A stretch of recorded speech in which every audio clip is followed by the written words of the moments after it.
هذا برحمتك يا أرحم الراحمين. Yang terhormat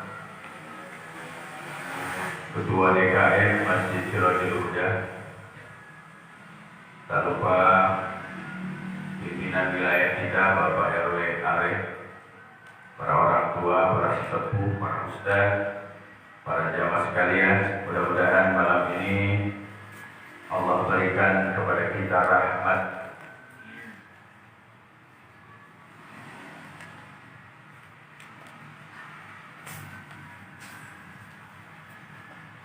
Bismillahirrahmanirrahim. Al-Fatihah. Allahu alaina futuhal arifin yufaqihuna fiddin wa yarzuquna kamalat ikhlas wal yaqin.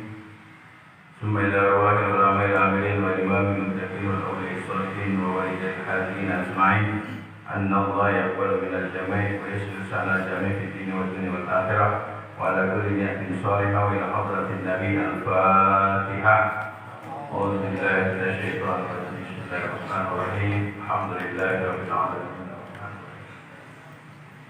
Iyyaka na'budu wa iyyaka nasta'in. Ihdinas siratal mustaqim. Siratal ladzina an'amta 'alaihim ghairil maghdubi 'alaihim waladdallin.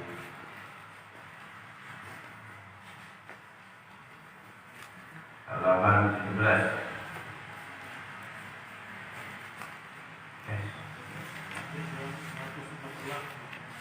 Berarti halamannya.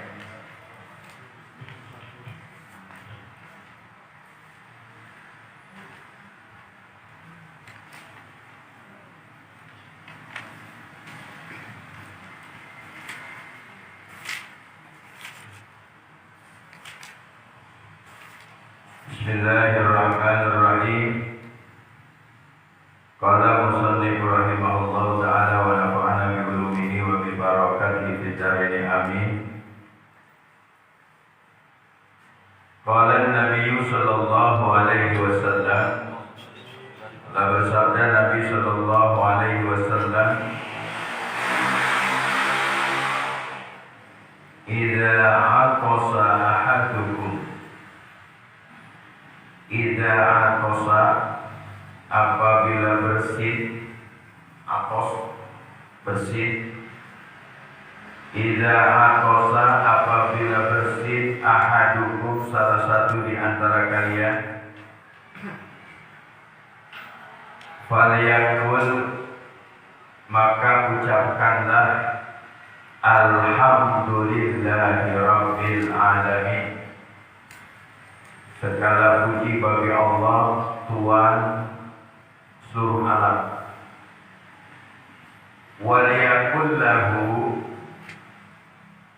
dan ucapkanlah lahu orang yang bersamanya, bersama si ahadukum tadi, ahuhu, saudaranya, au sahibuhu, atau kawannya yang sedang bersama dengan orang yang bersin tadi, maka dia harus mengucapkan yarhamukallah, yarhamukallah, semoga merahmati Allah kepadamu. Fa idza qala lahu, apabila mengucapkan lahu kepada si ahad, fa idza qala, apabila mengucapkan sahibuhu lahu kepada si ahad, yarhamukallah, kalimat yarhamukallah, falyakul, maka engkau harus mengucapkan yahdikumullah wa yuslihu balakum, rawahu Abu Daud wa Nasa'i. Yahdikumullah, semoga Allah memberi petunjuk, wa yuslihu balakum, dan memperbaiki keadaan. Jadi bersin, ucapkan alhamdulillah. Kita yang dengar teman kita bersin, ucapkan ya alhamdulillah.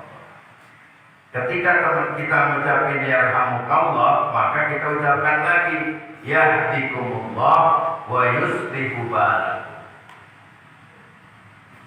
Itu yang diajarkan oleh baginda Nabi Muhammad SAW.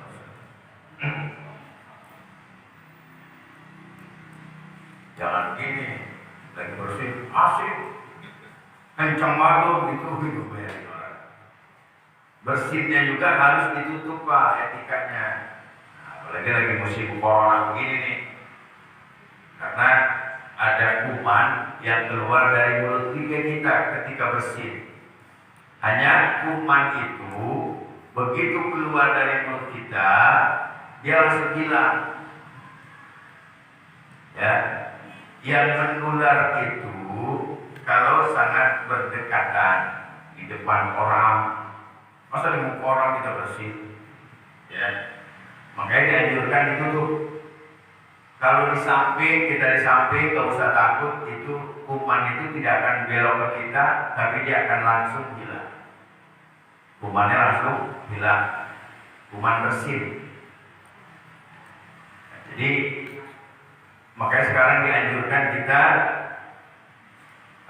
memakai masker atau ketika bersih menutup dengan tangan. Bahwa Nabi Sallallahu Alaihi Wasallam dan telah bersabda Nabi Sallallahu Alaihi Wasallam, "Idza arafal gulamu yaminahu min simalih, fa'muruhu bis salati." Rawahu Abu Dawud. Apabila sudah mengetahui al-gulamu seorang anak, yaminahu min simalihi, bisa membedakan kanan dan kiri, mana kanan, mana kiri. Seorang anak sudah bisa membedakan mana kanan, mana yang kiri, mana yang baik, mana yang buruk, mana yang panas, mana yang adem. Anak udah paham itu. Famuruhu bis shalah, kata Nabi, maka perintahkan nasi gulam itu bis sholati, melaksanakan sholat. Jadi kalau ada anak sudah bisa membedakan mana yang kanan, mana yang kiri, dia sudah bisa membedakan mana yang baik, mana yang buruk. Dia sudah bisa membedakan bahwa api itu panas, mana yang panas, mana yang adem. Dia sudah bisa membedakan, maka segera perintahkan sholat. Jangan sampai tidak sholat. Apakah dia sudah balik? Persoalan balik itu biasanya kalau laki-laki baliknya itu standarisasinya 15 tahun ke atas, itu balik. Tapi laki anak yang sudah sampai kepada tingkatan mengetahui mana yang kanan, mana yang kiri, mana yang baik dan mana yang buruk, ini dalam proses pelatihan. Tetap harus diperintahkan untuk sholat. Perintah sholat itu dari awal. Nanti kalau sudah besar, dia sudah tidak diperintah lagi. Kalau dari kecil kita tidak ajarkan dia sholat, apalagi kita sebagai bapak, imam dalam rumah tangga, tidak ngopenin, kalau kata orang sini mah, itu anak kagak dikopenin sholatnya, maka kita akan bertanggung jawab nanti di yaumil kiamah. Andaikan anak kita itu masuk ke dalam api neraka. Alhamdulillah. Tapi kalau kita sudah awasin, kita sudah perintahkan, bahkan fadribuhu. Kalau dia sudah balik, kata Allah, perintahkan anakmu sholat, fadribuhu, pukul. Sampai disuruh dipukul. Cuma mukulnya mukul yang mendidik. Awas, jangan mukul yang berlebihan. Itu anak kalau mau sholat habis, anak diseret. Kalau orang dulu gitu bang, habis kita juga budak. Insya Allah. Tapi alhamdulillah didikan orang tua dulu, walaupun agak sedikit ekstrim kalau kata sekarang mah, tapi ternyata bisa menghasilkan orang-orang yang taat ibadah, tekun ibadah seperti kita semua. Alhamdulillah. Ini berkat galak orang tua kita yang begini Pak. Makanya jangan pernah lupa sama orang tua, tetap kita bacakan Fatihah, kirimkan suratul Fatihah, kirimkan doa untuk orang tua kita yang sudah meninggal dunia. Nah, ada doa yang terselip yang membuat kita pada hari ini banyak kontrakan, yang pada saat ini kita naik jabatan, yang saat ini kita menjadi pengusaha, yang saat ini kita menjadi pedagang. Itu doa dari orang tua kita. Jangan pernah dilupakan. Termasuk didikan orang tua dulu. Kalau anaknya sampai nggak sholat, habis Pak. Habis saja urusannya. Ya, nggak pakai tangan, ada rotan. Kalau bapak saya tuh paling bisa banget sapu lidi, dilinting-linting gitu tuh kayak kecut. Itu kerjaannya tuh bapak saya. Pokoknya sapu lidi yang kecil ada 50 sapu lidi, digubat-gubat begitu kayak kecut. Diikat pakai karet, ujungnya diikat. Masya Allah. 2 SD saya sudah belajar namanya jurumiyah, semua orang tua langsung di depan. Baru ngadep aja air mata netes, kita air matamu udah takut Pak. Orang tua takut tuh. Keluar main, kalau nggak sholat kejar-kejar, ditungguin depan rumah, habis ditungguin. Tapi ya ternyata semua itu ada manfaatnya. Tapi kalau anak sekarang nggak bisa. Anak sekarang nggak bisa karena dari segi makanan, dari segi pergaulan sekarang sudah beda. Beda. Bahkan sekarang ada yang namanya hak asasi manusia.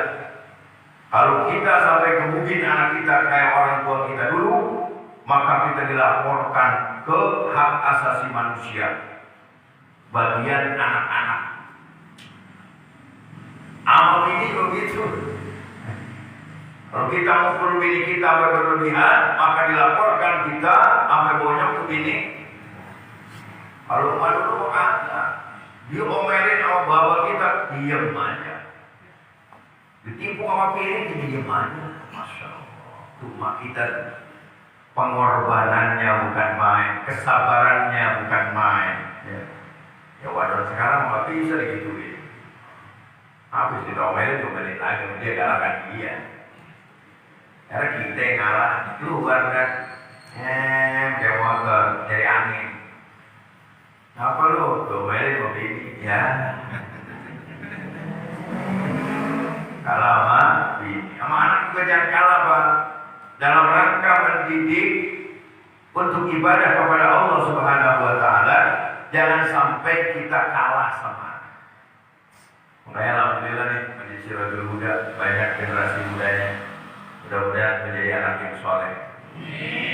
Anak muda, generasi muda, kegiatan masjidnya berjalan, semangatin Pak. Kita sebagai orang tua mendukung gitu loh. Jadi kalau ada anak muda punya kegiatan didukung, jangan diomelin mulu. Ngapain aja anak muda jangan suka diomelin. Dia masih dalam proses, masih gairah, diomelin dikit dia ngambek, tinggalin masjid. Jadi anak muda didukung, dia mau ngadain apa? Maulid, dukung, ya pakai duit. Ini mah anak muda mau ngadain maulid, assalamualaikum, mau maulid, kapan acaranya tau? Ntar sebulan lagi, ya udah mau baik, mudah-mudahan lancar. Ya, pakai doa. Jangan, ya pakai duit. Jadi kalau anak kita sudah sampai usia membedakan mana kanan mana kiri, segera perintahkan sholat. Jangan sampai kesalahan. Ini diajarkan oleh baginda Nabi Muhammad sallallahu. Wa qala Nabi sallallahu alaihi wasallam, dan telah bersabda Nabi sallallahu alaihi wasallam, idza 'azzamat ummati ad-dunya nuzi'at minha haibatul Islam wa idza tarakatil amru bil ma'ruf wan nahyi 'anil munkar hurrimat barakatul wahyi. Rawahu Tirmizi.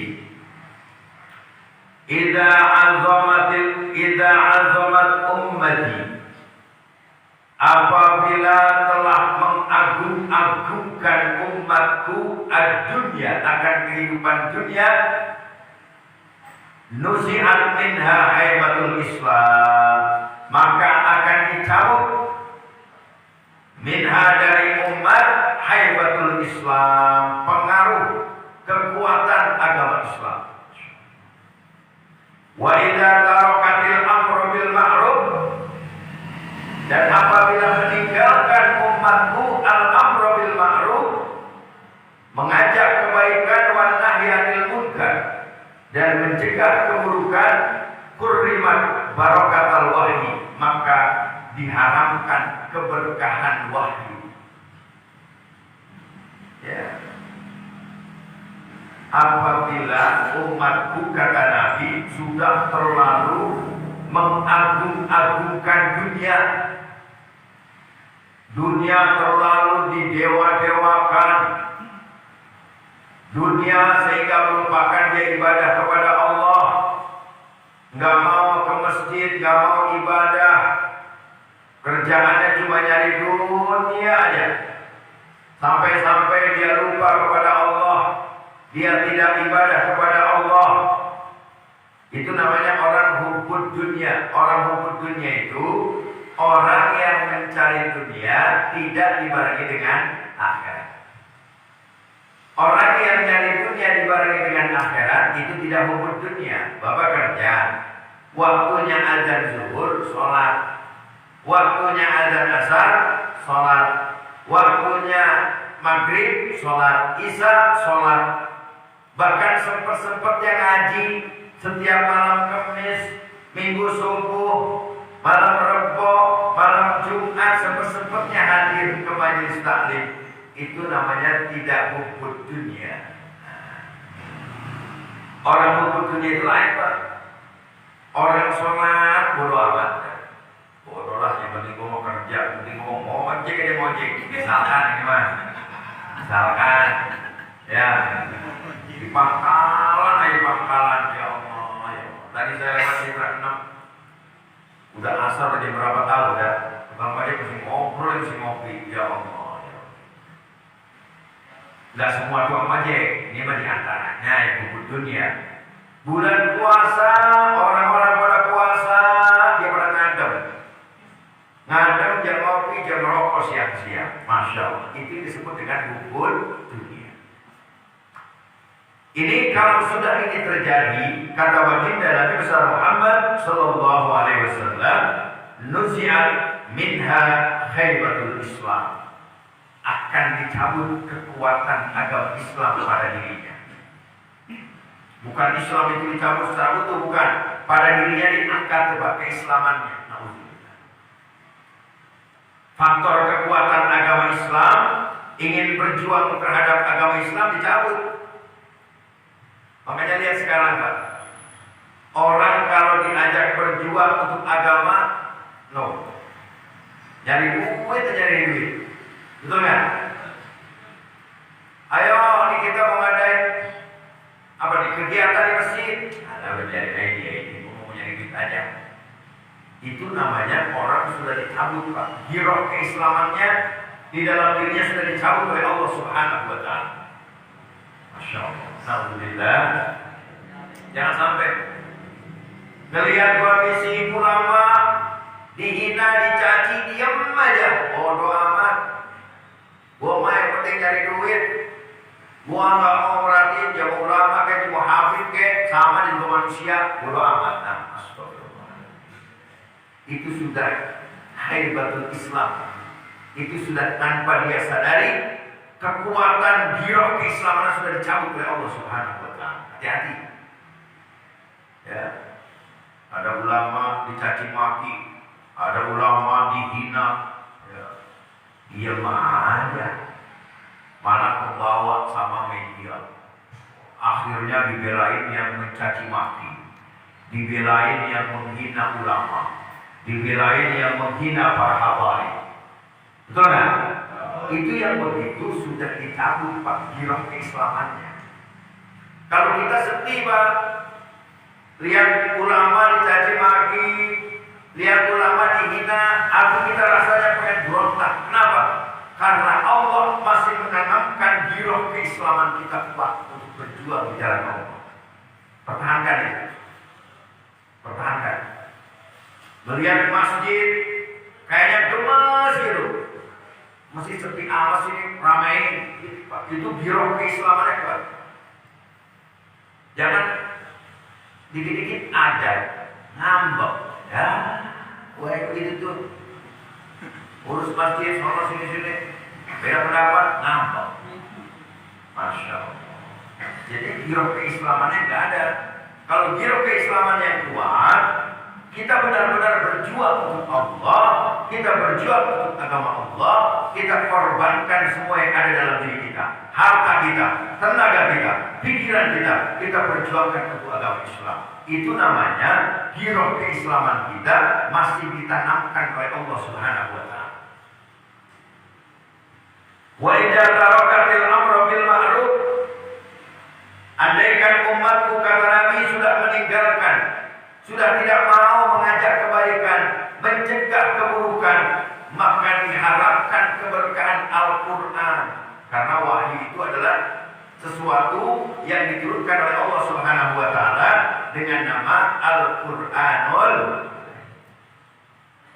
Udah gak ada tuh Pak keberkahan Al-Quran. Masya Allah. Orang ngajak kebaikan udah gak mau, orang mencegah kemungkaran udah gak mau. Pokoknya lu buah-buah, nafsi-nafsi. Itu keberkahan dari Al-Quran. Al-Quran itu adalah mukjizat terbesar yang Allah turunkan kepada baginda Nabi besar Muhammad. Untuk siapa? Untuk kita umatnya. Makanya Bapak kalau mau tahu keberkahan daripada Al-Quran, sering-sering membacanya. Nanti ada ayat di situ Pak. Ya, ada ayat-ayat memerintahkan kita amar ma'ruf nahi munkar. Terketuk hati kita. Kayak gini nih, orang ngaji, ajak semampu kita. Ya, ajak semampu kita, tetangga kita, saudara kita, siapapun, ajak pelan-pelan. Ngaji, Majelis Syurajul Huda lagi banyak pengajian.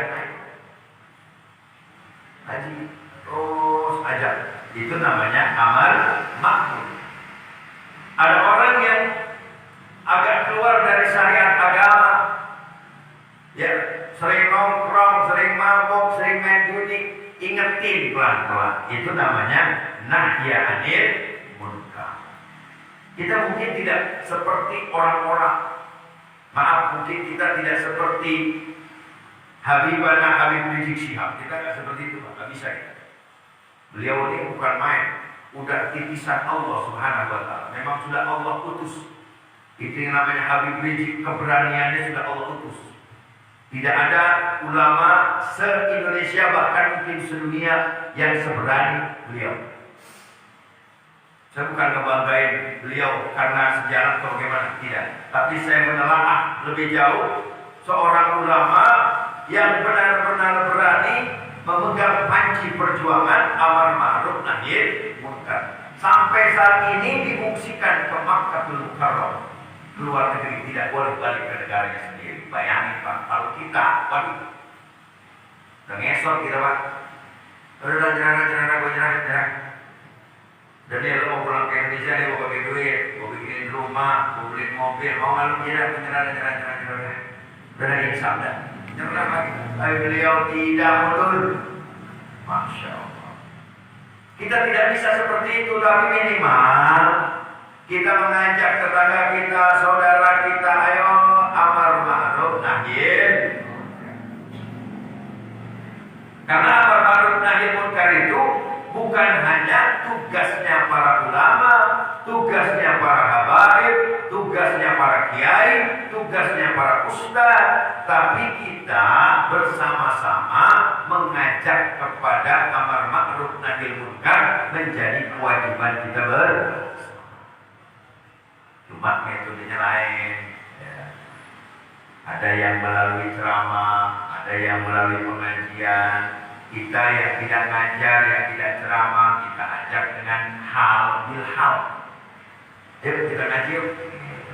Insya Allah itu termasuk amar ma'ruf nahi. Insya Allah kalau kita sudah sama-sama berjuang seperti ini, ya kita sudah amar ma'ruf nahi munkar, maka wahyu yang Allah turunkan kepada kita akan tetap dijaga keberkahannya, mukjizatnya dipertahankan.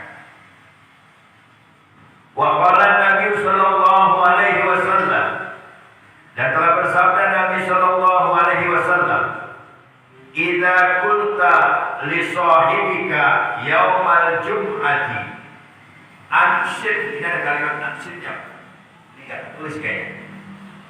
Ini enggak tertulis sama pencetaknya. Ada kalimat ansyid, alif nun shad, alif nun shadin sambung ta. Ansyid.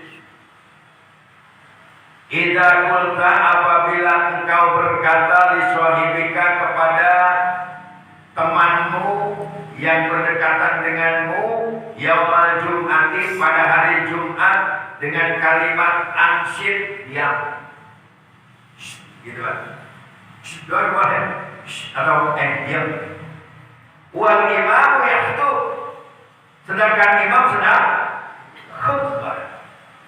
Faqad lagauta, maka hilang pahala sholat Jumat.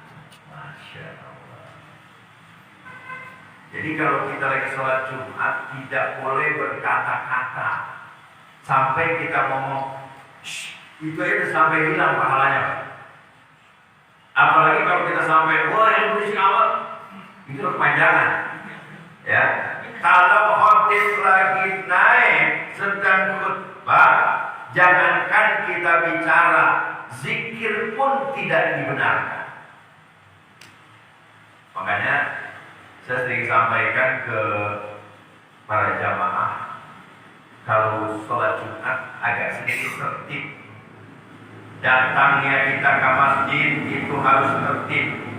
Minimal jam 11 atau setengah 12 kita sudah ada di masjid. Misalkan waktu zuhur sekarang jam 12, maka kita sudah setengah 12 sudah ada di masjid. Kita di situ melakukan sholat sunnah. Dari sholat tahiyatul masjid, kita sholat, kita baca Al-Quran, kita berzikir, kita banyak-banyakin lah lisan kita nih banyak diisi dengan ibadah kepada Allah Subhanahu wa Ta'ala. Jangan sampai kosong. Begitu waktu sudah naik, kita langsung khusyuk ya. Simak, dengarkan apa yang disampaikan oleh khatib dengan khusyuk. Dengarkan dengan khusyuk. Saking khusyuknya, awas, hati-hati. Saking khusyuknya kadang-kadang sampai pun.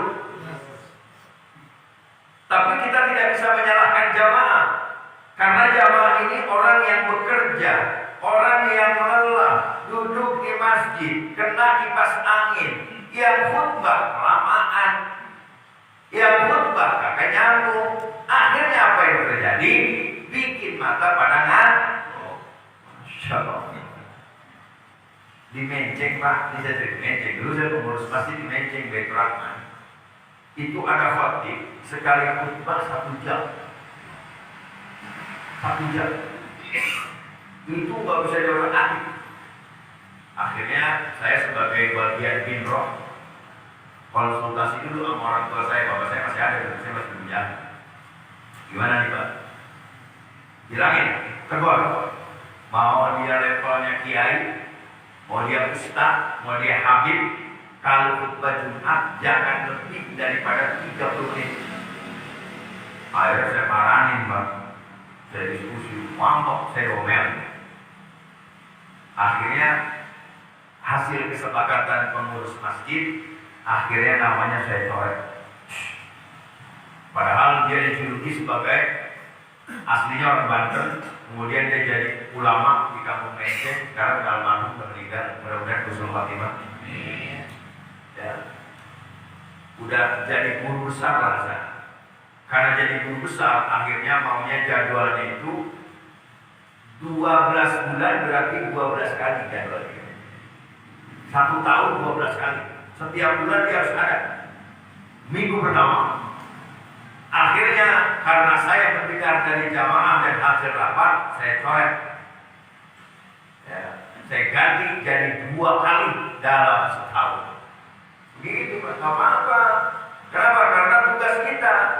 Daripada kita diamin, ketika dia khutbah orang sampai teriak, "Woi, kelamaan!" Coba bayangin itu. Ada yang pukul-pukul, ada yang tepuk tangan. Kacau di Jumatan itu. Kacau, Pak, kacau. Akhirnya saya ngambil keputusan di sini. Harus berani mengurus. Ya, pengurus harus berani mengambil satu keputusan, merubah, jangan gak enak. Kita ini kadang-kadang semua gak enak. Orang gak enakan kita mah. Kalau saya kalau bicara agama, nggak bisa gak enakan, harus. Ya, kenapa? Karena itu berpengaruh kepada faktor lagauta. Takutnya semuanya batal sholat Jumat yang gak dapat pahala. Jadi urus masjid jangan dikit gak enak, dikit gak enak. Udah enakin aja. Selama jamaah kita menyetujui, disepakati hasil rapat, tegas langsung. Gitu. Kenapa? Karena dikhawatirkan faktor lagauta. Itu kalau faktor lagauta ya udah kita gak dapat pahala sholat Jumat. Bahkan ada ulama mengatakan kalau sudah faktor lagauta berarti Anda disamakan tidak sholat Jumat. Alhamdulillah. Ini banyak nih persoalan-persoalan di dalam sholat Jumat yang harus sedikitnya dicerna, dibahas, dan diskusikan, dibahas sedikitnya. Kenapa? Karena banyak orang sholat Jumat itu main-main. Kadang-kadang hanya menggugurkan kewajiban. Datangnya khotib lagi khutbah, merokok di depan. Ada yang ngobrol di depan, nggak boleh. Kalau sudah waktunya khotib sudah naik ke mimbar, sudah menyampaikan khutbah, tugas kita sebagai jamaah menyimak, mendengarkan. Tidak boleh sepatah kata pun keluar dari mulut kita. Kalau sampai itu keluar, faqad lagauta, maka gugur pahala sholat Jumat kita. Nauzubillah. Ini perlu disampaikan terus nih kepada terus masjid agar kita benar-benar berjalan kondusif sholat Jumat. Kemudian bagaimana ibu anak-anak ya? Jadi saya sarankan, ini mumpung lagi taklim, kalau kita biasa bawa anak yang masih belum usia balik, belum ada kewajiban sholat, kalau perlu jangan dibawa anak kita. Jangan dibawa. Kalau terawih boleh, karena sholat terawih itu sholat sunnah. Tapi sholat Jumat itu tidak boleh, karena bisa membatalkan sholat orang lain. Jadi kalau bisa, ini kan saya mau mendidik dia, bukan begitu caranya mendidik anak. Salah kalau menurut saya. Kalau anak kita tenteng-tenteng sholat ke masjid dalam sholat Jumat, itu salah. Kenapa? Itu bukan mendidik namanya, membatalkan sholat orang lain. Kalau anak kita diam, kalau anak lihat, betul kan? Namanya anak kecil, nggak bisa disalahkan. Anak kecil itu otaknya cuma main doang, nggak bisa dilarang. Belum dia nangis nanti. Kalau udah nangis, ya dia harus sholat Jumat. Khotib bisa galau, ya, bisa salah ucapin. Karena khotib itu konsentrasi menyampaikan sesuai dengan rukunnya. Khotib itu beberapa, nggak seperti ceramah. Kalau saya ceramah bisa 2 jam, itu saya nggak perlu konsentrasi juga bisa. Tapi kalau khutbah, makanya saya dianjurkan oleh guru dan orang tua saya, teks harus tahu. Teks itu cuma syarat doang, Pak. Teks, gitu. Tulisan Arabnya itu begini doang. Padahal kita cuma Arab doang dikit. Yang penting mata ke sini baru sholat, mata ke sini sholat. Kenapa? Karena kata orang tua saya dan guru saya, biar kita tidak berlepasan bicara. apalagi momen-momen politik. Jangan bicara politik. Udah khutbah mah iman, takwa, ilmu, amal, ihsan itu habis-habis dibahas. Itu aja dibahas. Jangan bicara politik, jangan bicara yang berkaitan dengan yang lain. Fokuskan kepada iman, takwa, ihsan, ilmu. Itu kita bahas gak ada habisnya. Jadi jangan sampai khutbah yang kita sampaikan membuat orang fakir lantar. Kan orang nggak dulu tuh kalian khutbah lama banget gitu kan. Apalagi masjid ini kebanyakan karyawan. Orang habis kerja mampir, dia kan belum makan, belum istirahat gitu ya. Jadi waktunya harus benar-benar ditulis. Kalau memang ada kelamaan ditulis di podium 15 menit. Dimenceng sampai ada masjid ditaruhin beker. Salah juga itu mah. Masa taruhin beker? Beker bunyi kaget. Jangan, tulis aja tulis. Kalau di Garuda GSO di bandara itu ditulis di podium 15 menit. Ditulis pokoknya dilaminating gitu ya. Taruh. Tidak boleh 15 menit, lebih dari 15 menit. Jadi bisa menyimpulkan, bisa menyampaikan apa adanya, selesai. Sekalipun 30 menit, kalau bahasannya itu menarik, orang pun tidak akan ada masalah. Mereka akan senang mendengarkannya. Makanya pilih khotib, seleksi yang mantap, sama imamnya juga, jangan sampai kita salah seleksi. Ya, itulah sholat Jumat. Harus hati-hati, harus benar-benar terseleksi, harus benar-benar berani. Pengurus harus berani. Tapi enggak juga harus, misalkan dia salah, main turunin aja, jangan. Itu terlalu berlebihan. Minimal jadi catatan. Oh, ini yang khotibnya 2 jam ini sore, besok buletin, begitu kan? Kasih kitab merah. Itu namanya pengurus kan tegas. Jadi sholat Jumat itu nggak boleh main-main sampai kita mengucapkan ansyid, Gus, dia nggak boleh Pak, itu pakor nggak boleh. Makanya bingung kita. Sholat Jumat di samping kita anak-anak, coba. Kita lagi dengerin khutbah, tiba-tiba anak-anak berisik bercanda, kita nggak tegur nih anak, waduh. Coba, itu jadi lagi. Akhirnya bapak tegur, dia jangan berisik, batal. Bapak lagotan, apa pahala kita tidak dapat sholat Jumat. Alhamdulillah. Sekali lagi, waqala Nabi sallallahu alaihi wasallam, dan telah bersabda Nabi sallallahu alaihi wasallam, idza qala al-'abdu, apabila berkata seorang hamba, ya Rabbi, ya Rabbi, qala Allah, labbaik abdi sal tu'ta. Rawahu Ibnu Abi Dunya an Aisyah radhiyallahu anha. Idza qala al-'abdu, apabila seorang hamba mengatakan ya Rabbi, wahai Tuhanku, kita ngomong begitu doang Pak. Ya Tuhanku, ya Allah, gitu. Ya Allah, ya Tuhanku, baru begitu doang. Allah langsung menjawab, labbaik, labbaik abdi, ku dengar panggilan, ku dengar wahai hambaku. Ada apa? Sal, minta, tukto, aku akan beri. Artinya seorang hamba yang selalu mengatakan Allahumma, ya Allah, ya Rabbi, itu kalimat-kalimat panggilan permohonan kepada Allah. Kita bacanya dalam keadaan khusyuk, kita baca dalam keadaan menangis, kita baca dalam keadaan memohon, sampai tadarruan wa tadawuan. Tadarru, kemudian kita juga merendahkan diri, tawaddu. Maka hal itu Allah akan menjawab, sal tukto, minta, aku akan jawab permintaan.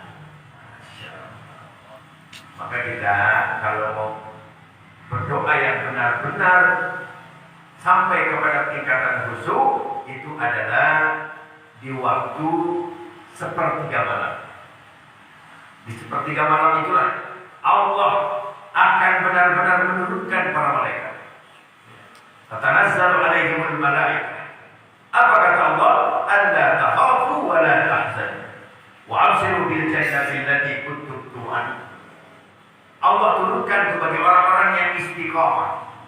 Dia selalu bangun di malam hari, dia selalu menyebut Allah, dia meminta kepada Allah, dia rendahkan dirinya di hadapan Allah sambil meneteskan air mata. Apa kata Allah? Wahai para malaikatku, cari orang yang seperti itu. Kalau sudah ada, aku akan berikan apa yang dia minta. Mari Pak, ini hadis baginda Nabi Muhammad SAW mengajarkan kepada kita sering-sering minta kepada Allah, sering-sering minta kepada Allah, ya, sering-sering menangis di hadapan Allah, sering-sering merendahkan diri di hadapan Allah, ya. Nanti Allah akan merasa terpanggil. Allah katakan labbaik ya abdi. Itu kalau Allah sudah begitu Pak, labbaik abdi, aku dengar panggilanmu wahai hambaku, sal tutto, minta aku akan memberi. Mudah-mudahan kita bisa melakukannya semua yang diajarkan oleh baginda Nabi Muhammad SAW, dan mudah-mudahan semakin kuat hidayah kita, semakin kuat kecintaan kita kepada Allah, dan mudah-mudahan kita yakin kepada Allah bahwa Allah adalah segala-galanya dan Allah yang layak kita sembah. Mari sama-sama kita bacakan Al-Quran Suratul Fatihah untuk kita semua yang hadir pada kesempatan malam ini. Mudah-mudahan Allah sehatkan badan kita, Allah kuatkan jasmani dan rohani kita, dan mudah-mudahan Allah kuatkan hidayah kita, dan Allah berikan kita ilmu yang manfaat, dan mudah-mudahan nur cahaya ilmu setiap kita menuntut ilmu akan terbawa dan menempel dalam keluarga kita, sehingga keluarga kita menjadi keluarga yang sakinah. Kemudian tidak bosan-bosan saya mohon baca